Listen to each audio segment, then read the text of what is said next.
মন্দিৰৰ প্ৰতিষ্ঠা দিৱস ও এক নাম সংকীৰ্তনৰ শুভ উদ্বোধনী মহোৎসৱৰ সমিতিৰ তৰফৰ পৰা মাই নিউজ চেনেলৰ সমূহ কৰ্মকৰ্তালৈ আন্তৰিক অভিনন্দন জ্ঞাপন কৰিছোঁ আৰু আমাৰ এই কামৰূপ জিলাৰ অতি পিছপৰা অঞ্চল মধ্যবৰ্ণিৰ গাঁও পঞ্চায়তৰ হৰিয়ানদাব গাঁৱৰ এই এক নাম সংকীৰ্তন মহোৎসৱলৈ পোনপ্ৰথমবাৰৰ বাবে মাই নিউজ চেনেল আহি আমাক যি কৃতাৰ্থ কৰিলে তাৰ বাবে তেখেতসকলৰ ওচৰত আমি চিৰকৃতজ্ঞ।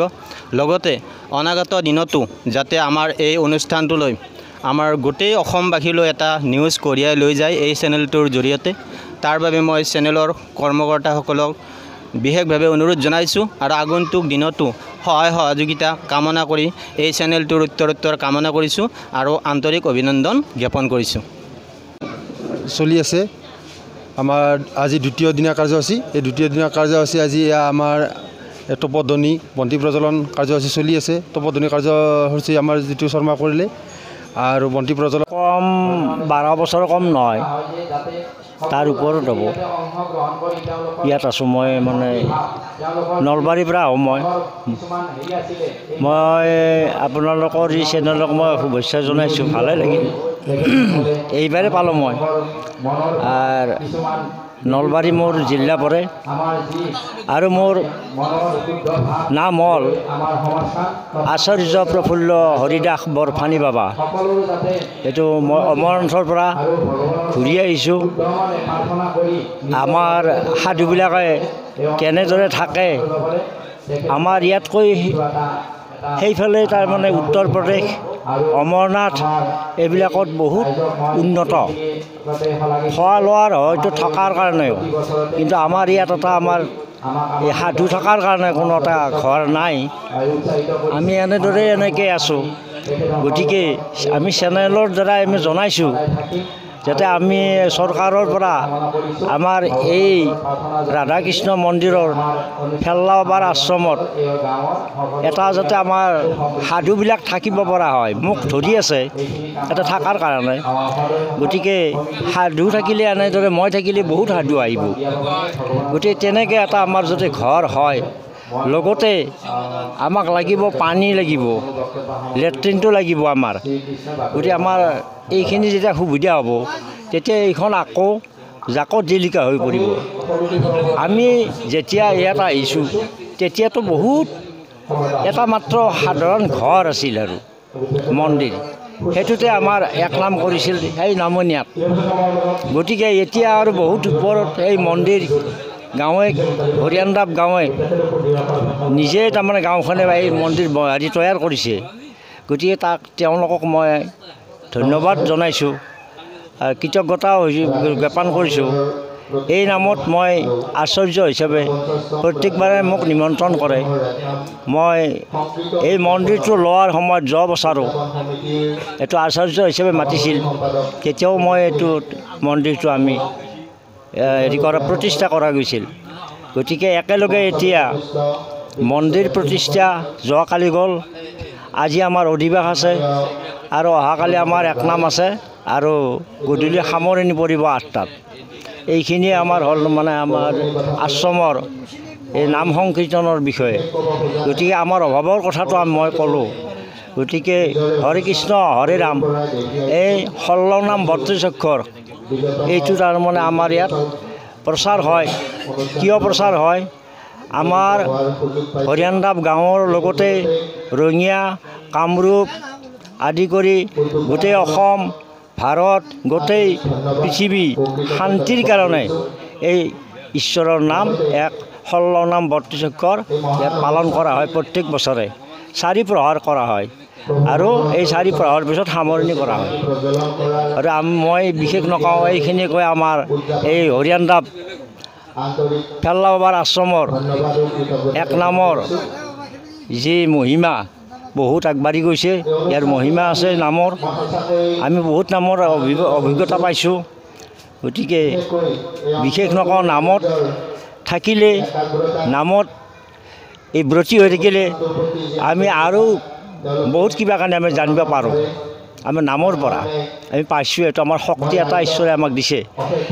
মোৰ এতিয়া যিমান বয়স হৈছে সেই বয়স হিচাপে মই এই নামত যেনেকৈ আহিছোঁ বা ফুৰি আছোঁ, চলি আছোঁ, গতিকে তাৰ কাৰণে মই ঈশ্বৰৰ ওচৰত মই কৃতজ্ঞতা জ্ঞাপন চৰণত শ্ৰীচৰণত মই প্ৰণাম জনাই মোৰ বক্তব্য সামৰণি মাৰিছোঁ।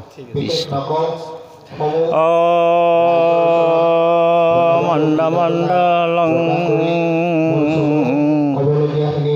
খণ্ডমণ্ডলম যে ব্যক্ত জনচৰ সংতাত পদং দৰ্শিতং তস্मै শ্ৰী গুৰুৱে নমঃ। ওম গুৰু ব্ৰহ্মা গুৰু বিষ্ণু গুৰুদেৱ মহেশ্বৰ গুৰু পৰব্ৰহ্ম যেন তস্मै শ্ৰী গুৰুৱে নমঃ। ওম অজ্ঞানিতিমিৰেন্দ্ৰস্য জ্ঞানঞ্জন শলাকায় চক্ষুন্মিলিতং যেন তস্मै শ্ৰী গুৰু নমঃ। শ্ৰী গুৰু ৰাম ৰাম, জয় সীতাৰাম, ৰাম ৰাম, জয় সীতাৰাম। প্ৰেমানন্দে বল। ফেল্লা বাবা কি, ফেল্লা বাবাৰ আশ্ৰম কি, ৰাধাকৃষ্ণ মন্দিৰ কি, জয়। ইয়াতে মই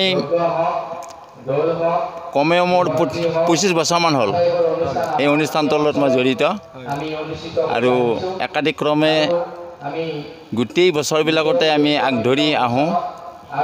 গতিকে আমাৰ আগতে আমি দুদিনীয়া প্ৰগ্ৰেমটো আছিলে, মানে এক নাম সংকীৰ্তন ফেল্লা বাবাৰ আশ্ৰম আছিলে। আৰু গতিকে মোৰ মৰমৰ হৰিয়ান ৰাভ যুৱ সমাজ, আই মাতৃ হ'ব আৰু গঞা ৰাইজৰ বিশেষ মানে সঁহাৰি, আৰু এই অনুষ্ঠানটি ইমান মানে গভীৰতা আছে, আপ্ৰাণ চেষ্টাত এওঁলোকে এনেকুৱা ধৰণৰ মানে এটা প্ৰচেষ্টা চলাই ইমান উন্নতিৰ খাপলৈ আগবাঢ়িছে, মইতো নিজেই মানে ভাবিছোঁ যে এওঁলোক সঁচাকৈ মানে ঈশ্বৰৰ মানে প্ৰাপ্তি, আৰু ঈশ্বৰে নিশ্চয় এওঁলোকক কৃপা কৰিব, গাঁওবাসীৰ মংগলময় হ'ব, আৰু সকলোৰে ধন ধান ঐশ্বৰ্য বিভূতি আৰু মুখ্য প্ৰাপ্তি হ'ব।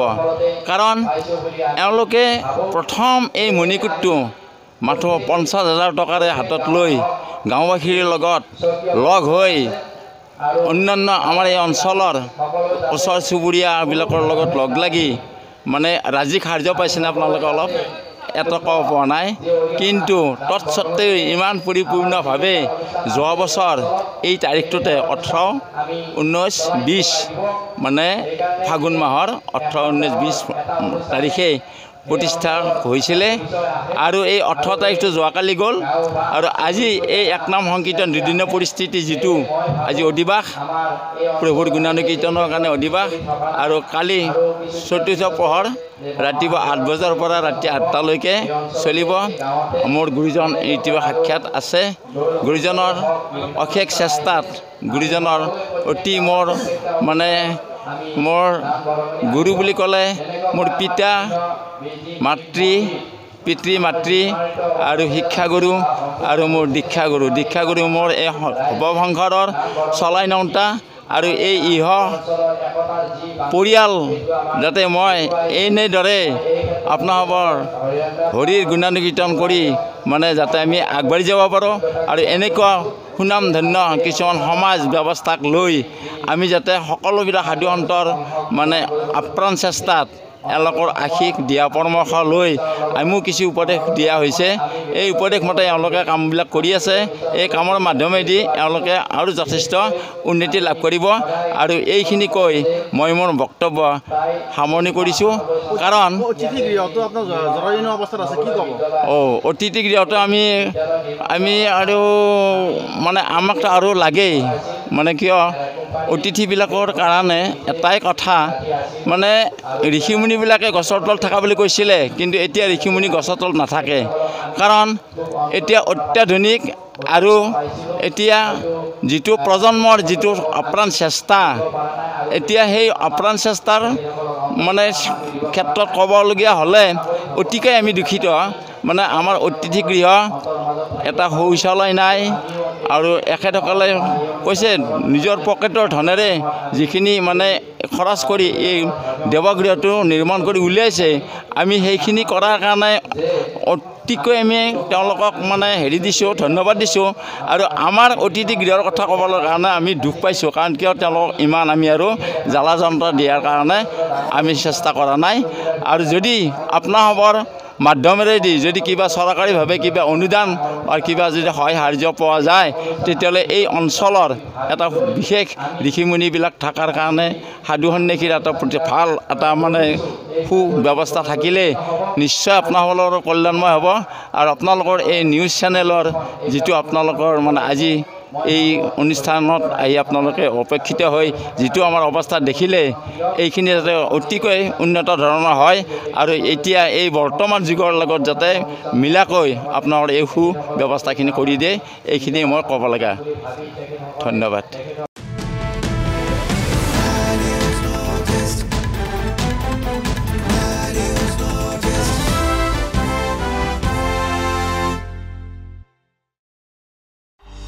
মাত্ৰ 100 টকাৰে সপোন জয়ৰ সুযোগ বিলাসী বাছৰ পৰা ব্যক্তিগত বাহনলৈ পৰীক্ষাত ভাগ্য সপোন জয়ৰ এক সুবৰ্ণ সুযোগ আপোনাৰ হাতত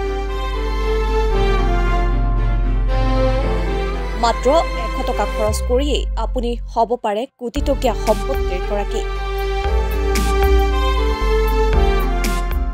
এখন আকৰ্ষণীয় ভাগ্য পৰীক্ষাৰ খেল আপোনাৰ সন্মুখত স্থান চিৰাঙৰ চামঠাইবাৰী চামঠাইবাৰী ব্ৰহ্ম সমাজৰ সাহায্যাৰ্থে আয়োজন কৰা হৈছে এই উপহাৰ কুপন খেল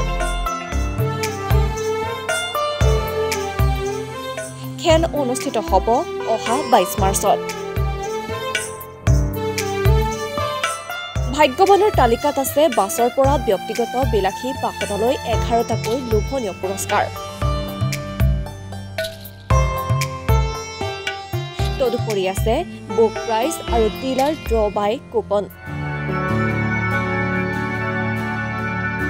এবাৰ ভালদৰে চকু ফুৰাওক পুৰস্কাৰৰ এই আকৰ্ষণীয় তালিকাত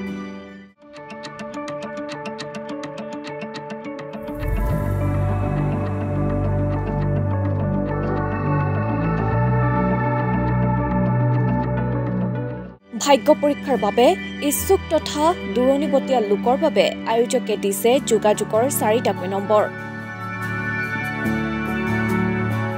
এই সুবৰ্ণ সুযোগ গ্ৰহণ কৰি আপুনিও যদি সপোন জিনাৰ বাবে আগ্ৰহী তেন্তে শীঘ্ৰেই যোগাযোগ কৰিব পাৰে 9387276851 60039 95035 84865 66412 আৰু 9957897703 নম্বৰত মাত্ৰ 100 টকা মূল্যৰ টিকট ক্ৰয় কৰি আপোনাৰ ভাগ্য পৰীক্ষাৰ এই সুবৰ্ণ সুযোগ গ্ৰহণ কৰিবলৈ আহ্বান জনাইছে আয়োজকসকলে news desk my news any